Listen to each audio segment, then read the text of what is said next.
मेरे चाचा की शादी हुए 6 महीने हो चुके थे। नई चाची बहुत सुंदर थी। चाचा के घर आने के बाद से ही रोज रात में चाचा चाची के बीच की बहस मुझे सुनाई दे जाती थी। एक दिन जब चाचा घर पर नहीं थे तो मैंने चाची से उनकी बहस का कारण पूछा।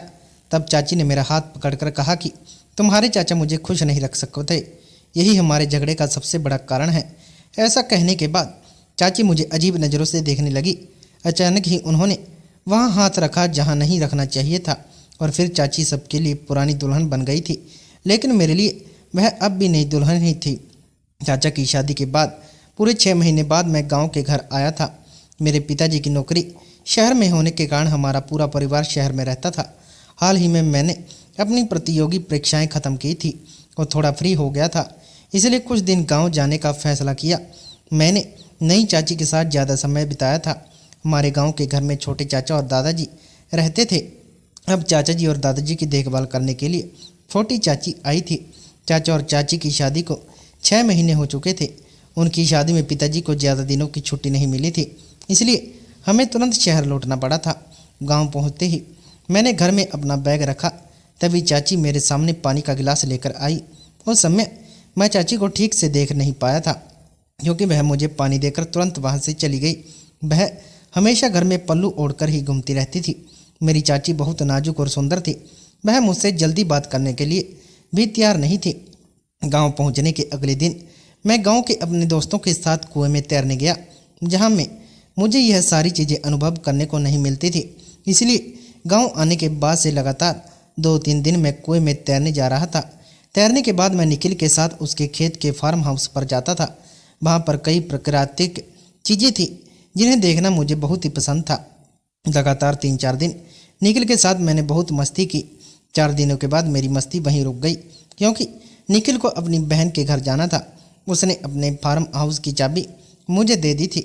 जब मन चाहे मैं वहां जा सकता था, लेकिन निखिल के ना होने के कारण मैं वहां जाकर करता भी क्या। इसलिए मैंने फार्म हाउस जाने के बजाय घर पर ही रुकने का फैसला किया। उस दिन सुबह के 11 के 10 बजे थे और मैंने अब तक नहाया नहीं था। दादाजी ने मेरा उतरा हुआ चेहरा देख लिया और मुझसे इसकी वजह पूछी। मैंने दादाजी को बताया कि निखिल कुछ दिनों के लिए अपनी बहन के घर गया है और घर बैठकर मुझे बोर हो रहा है। आज मेरी कुएं में तैरने की भी इच्छा नहीं हो रही। तब दादाजी ने कहा, बस इतनी सी बात, उदास मत हो। आज तुम्हें नहाने में आलस आ रहा है, यह मैं समझ आ गया। चिंता मत करो, आज तुम्हारी चाची तुम्हें नहला देगी। दादाजी ऐसा बोले तो चाची हैरान होकर मेरी ओर देखने लगी। वह तो बहुत शर्मीली थी, लेकिन दादाजी की बात को वह टाल भी नहीं सकती थी। मैं बाथरूम में जाकर बैठ गया और चाची का इंतजार करने लगा। जब चाची का हाथ मेरे शरीर पर फिरने लगा तो धीरे धीरे मैं अपनी शुद्ध बुद्ध खोने लगा था। उस समय मुझे एहसास हुआ कि पिछले कुछ दिनों से मैं निखिल के साथ घूमने के बजाय चाची की तरफ ध्यान क्यों दे रहा था। मैंने उनसे बात करने की कोशिश क्यों नहीं की। अगर पिछले 3-4 दिन मैंने उनसे बात शुरू की होती तो शायद अब तक वह मुझसे थोड़ी फ्री हो गई होती।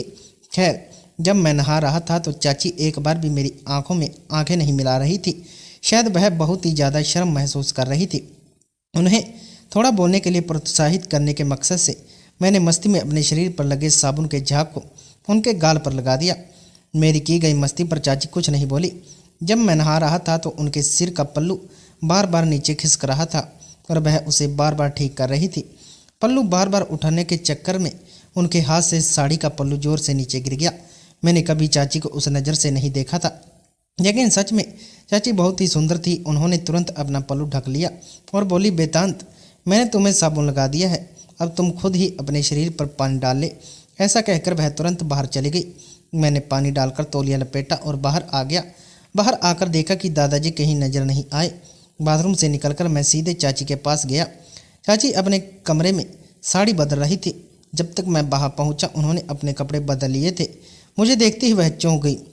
उन्होंने कहा, वेदांत, तूने पूरे कपड़े क्यों नहीं पहने? मैंने कहा, अब जब तुमने मुझे नहला दिया है तो मेरे बाल भी तुम्हें ही सुखाने चाहिए। तुम्हारे मुलायम हाथों का स्पर्श मुझे बहुत ही अच्छा लगा। अब मैं रोज़ तुमसे नहाऊंगा। मेरी बात सुनते ही चाची ने जोर से नहीं कहा। मैंने उन्हें शांत करते हुए कहा, मैं मजाक कर रहा हूँ। अपनी प्यारी चाची के साथ मस्ती करने का तो हक है ना मुझे। चाची मेरी बात पर हंसने लगी। घर आने पर मैंने उसे पहली बार हंसते हुए देखा था। जैसे ही मैंने अपने बाल पहुँचे, चाची अपने कमरे से बाहर जाने लगी। तभी मैंने उसका हाथ पकड़ा और उसको पूछा, तू हमेशा इतनी थकी हुई क्यों दिखती है? सब कुछ ठीक तो है ना? मेरी बात पर चाची कुछ नहीं बोली और वहाँ से चली गई। उसी रात मुझे चाचा के कमरे से उसकी चीखने की आवाज़ आने लगी। चाचा का कमरा मेरे कमरे के ठीक बगल में था। घर में दादाजी के लिए एक विशेष कमरा था, फिर भी कभी कभी वह छत पर सोते थे। उस रात दादाजी छत पर सोए थे, इसलिए शायद उन्हें चाची की आवाज़ सुनाई नहीं दी होगी, लेकिन मुझे साफ सुनाई दे रही थी। मैं अपने कमरे से बाहर निकला और चाचा के कमरे की ओर झांका। उनके झगड़े का कारण पूछे समझ आ गया कि चाची चाचा को समझदार दिए बिना सो गई और इसलिए चाचा गुस्से में थे। मुझे यह सब सुनना सही नहीं लग रहा था, क्योंकि यह उनकी निजी बातें थी। अगली रात फिर से चाची की अजीब आवाज़ें मेरे कानों में पड़ी। उन आवाज़ों को सुनकर मेरी उत्सुकता बढ़ गई और मैंने चाची के कमरे में झांकने का फैसला किया। जैसे ही मैं अपने कमरे से बाहर निकला और चाचा के कमरे की तरफ बढ़ा, अचानक मुझे दादाजी की आवाज़ सुनाई दी। दादाजी शायद छत से नीचे आ गए थे। दादाजी की आवाज़ शायद चाची ने भी सुनी होगी, क्योंकि उसकी आवाज़ भी अचानक बंद हो गई। दादाजी 60 साल के थे, लेकिन उम्र के हिसाब से वह बूढ़े नहीं लगते थे। उनका ठोस और भारी सबर सुनते ही मैं सिर झुकाकर तुरंत अपने कमरे में भाग गया। अगले दिन नाश्ते के वक्त भी मैंने चाचा चाची के बीच तनाव महसूस किया। दोनों की एक दूसरे को देखने की नज़र मेरे ध्यान में आई। निश्चित रूप से उनके बीच फिर से कुछ गड़बड़ चल रही थी। चाचा रोज की तरह नाश्ता करके टिफिन लेकर अपनी दुकान के लिए निकल जाया करते। रात को सुनी गई चाची की अजीब आवाज़ों मेरे दिमाग में बार बार गूंज रही थी और जब मैंने उसे देखा तो मुझे बहुत शर्मिंदगी महसूस हुई। नाश्ता करने के बाद मैं अपने कमरे में चला गया और मोबाइल देखते देखते मुझे नींद आ गई।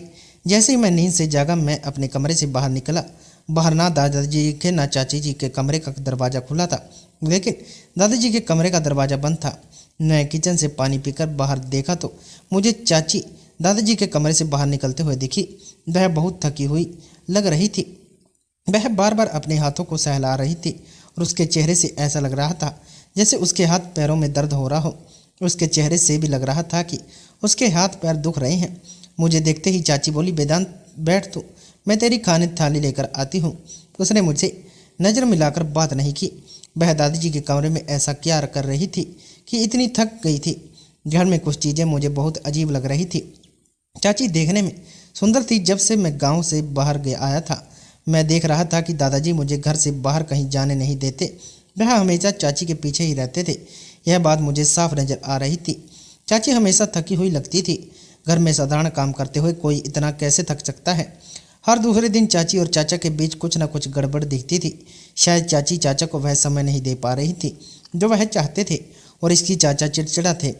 हर रात चाचा की चिड़चिड़ी दोपहर में जब चाचा घर पर नहीं होते थे तो चाची 5 घंटे तक दादाजी के कमरे में रहती थी। जब तो वह कमरे से बाहर आती थी तो वह थकी हुई दिखती थी। मैंने 2 दिन घर से ध्यान से सब कुछ देखा और धीरे धीरे सारी बातें मेरी समझ में आने लगी। एक बार चाचा दोपहर में दुकान जल्दी बंद करके घर आ गया। उसे शहर में दुकान के लिए कुछ सामान लेने जाना था। उस दिन वह दोपहर को शहर के लिए निकला और उसने बताया था कि रात तक वह घर पहुंच जाएगा।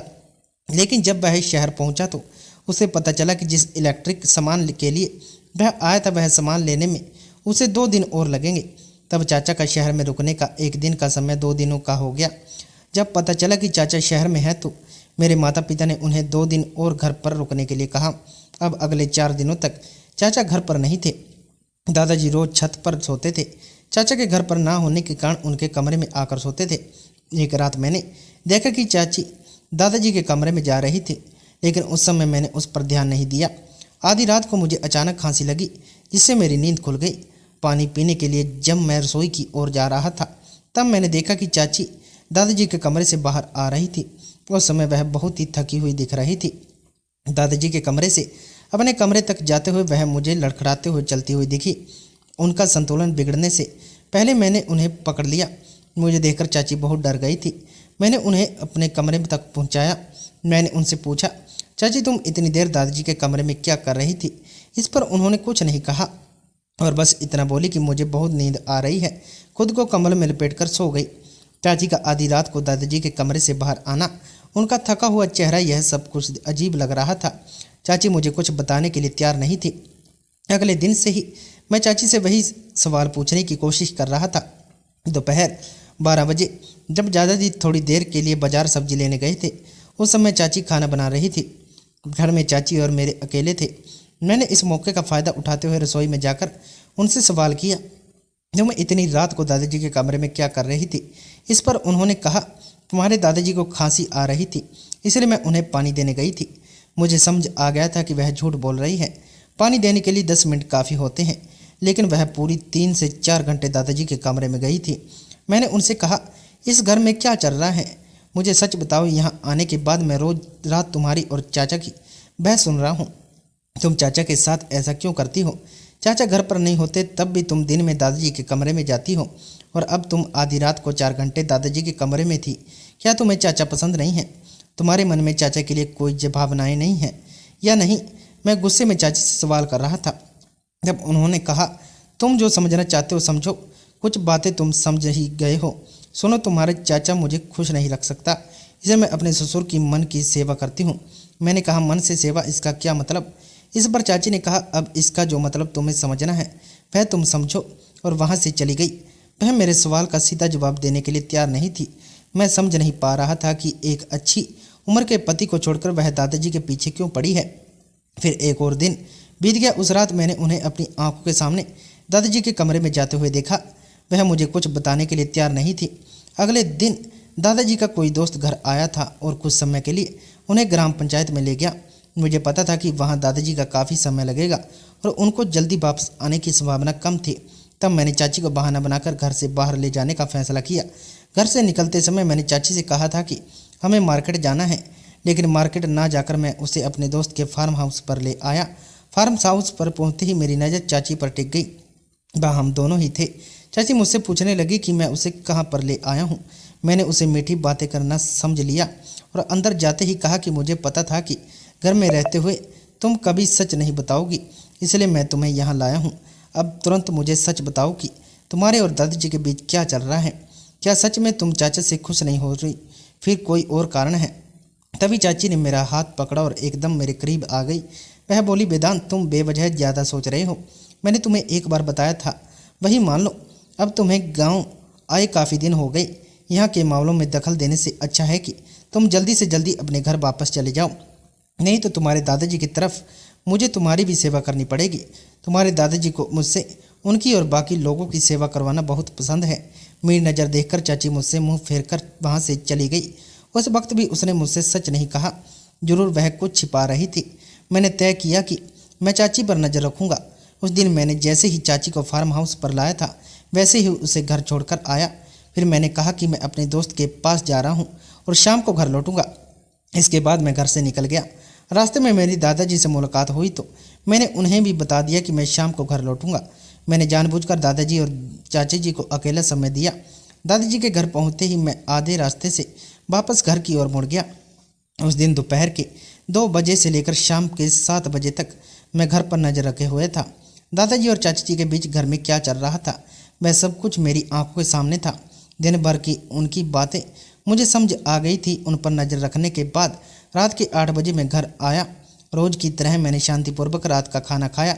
जल्दी से खाना ख़त्म करके मैंने ऐसा दिखाया कि मैं अपने कमरे में जा रहा हूँ। मैं अपने कमरे में तो गया, लेकिन जैसे ही दादाजी हाथ धोने के लिए किचन में गए, मैं धीरे से उनके कमरे में घुस गया और वहाँ छिपकर बैठ गया। लगभग 1 घंटे बाद चाची दादाजी के कमरे में आई। कुछ देर बाद मैंने देखा कि चाची जी दादाजी के पैरों की मालिश कर रही थी। दादाजी उससे बहुत ही कड़वी भाषा में बात कर रहे थे। वह उसे नौकर की तरह बर्ताव करते नजर आ रहे थे। लगातार 2 घंटे तक चाची जी दादाजी के पैरों की मालिश करती रही। दिन भर दादाजी और चाची के बीच क्या क्या हुआ, वह सब मैंने अपनी आंखों से देख लिया था। अगले दिन जब सुबह चाचा घर आए तो मैंने सबके सामने चाचा से कहा, चाचा, अब आप और चाची हमारे साथ शहर में शिफ्ट हो जाओ। पिताजी ने आपके लिए एक अच्छी नौकरी देख रखी है। दादाजी तो शहर में नहीं आएंगे क्योंकि उन्हें उनका गांव बहुत प्रिय है। चाचा ने शहर में शिफ्ट होने के लिए हामी भर दी। उनकी हामी सुनकर दादाजी बिल्कुल हैरान रह गए। उन्होंने चाचा से कहा, प्रभाकर, तुम और सुलभा कभी कहीं नहीं जाओगे। अगर तुम दोनों चले गए तो मैं यहाँ अकेला कैसे रहूँगा। तब मैंने कहा, दादाजी, चाचा और चाची यहाँ रहते हुए भी आप चाची की कितनी कदर करते हैं। आप तो उन्हें एक नौकरानी की तरह बर्दाश्त करते हो। कल पूरा दिन मैंने आप दोनों पर नज़र रखी। चाची चाचा को समय क्यों नहीं दे पा रही, और उन दोनों के बीच हमेशा झगड़े क्यों होते हैं, इसका कारण मैंने पता लगा लिया है। दादाजी, आप चाची को सारा दिन काम में उलझा रखते हैं। बिना किसी कारण के दिन में 4-4 घंटे आप उनसे पैर दबाते हैं। रात को बिस्तर पर जाते ही चाची की आंख लग जाती है। उनकी इच्छा होते हुए भी वह चाचा को समझ नहीं दे पाती और इसी वजह से उन दोनों में हमेशा झगड़ा होता है। यह आने के बाद मैंने उसके सारे झगड़े सुने। दादाजी, अगर आपको अपनी छोटी बहू की कोई कदर नहीं है तो फिर उन्हें पास रखने का क्या फ़ायदा। चाचा और चाची शहर में शिफ्ट होने वाले हैं। यह सुनकर दादाजी की आंखों में आंसू आ गए। उन्होंने कहा, प्रभाकर, मुझे माफ़ कर दो। तुमने इस गरीब घर की लड़की से शादी की, इस वजह से मैं बहुत गुस्से में था। वह हमारे घर में एक पैसे की दहेज लेकर नहीं आई, इसलिए मैं उसे नौकरानी जैसा बर्ताव करता था और अपना गुस्सा उस पर निकालता था। मैं उसे जानबूझकर काम में व्यस्त रखता था ताकि वह रात को तुम्हें समय न दे सके और तुम्हारे बीच झगड़े हों। मैं अपने बेटे की खुशी में बाधा डाल रहा था। अब जब वेदांत तुम दोनों को शहर ले जाने की बात कर रहा है तो मुझे एक पल भी तुम दोनों की अहमियत समझ में आ गई। खासकर बहू की, प्लीज़ मुझे माफ़ कर दो। तुम्हारे बिना मैं यहाँ अकेला कैसे रहूँगा। उस समय दादाजी ने चाचा और चाची के सामने हाथ जोड़ दिए। चाचा और चाची ने दादाजी को माफ़ कर दिया क्योंकि इन्हें अपनी गलती का एहसास हो गया था। दादाजी का अपने छोटे बेटे से बहुत प्रेम था, इसलिए चाची ने कभी उसकी शिकायत नहीं की। वह बाप बेटे के बीच दरार नहीं डालना चाहती थी। उसे लगता था कि एक दिन दादाजी उसे समझेंगे। इस उम्मीद में वह दिन गुजर गई। चाची ने अपने ससुर की गलती छिपाने के लिए खुद को मेरे सामने चरित्रहीन तक कहलवा दिया। उसने दादाजी की गलती मेरे सामने आने नहीं दी। दादाजी का व्यवहार जैसे ही मेरी नज़र में आया, मैंने चाचा को फ़ोन लगाकर सारी बात बता दी। जैसा मैंने बताया था, चाचा ने मेरी बात से सहमति जताई। मेरा उद्देश्य दादाजी को उनकी गलती का एहसास दिलाना था। कुछ दिनों बाद दादाजी ने अपनी बहू को बहू का दर्जा देना शुरू कर दिया।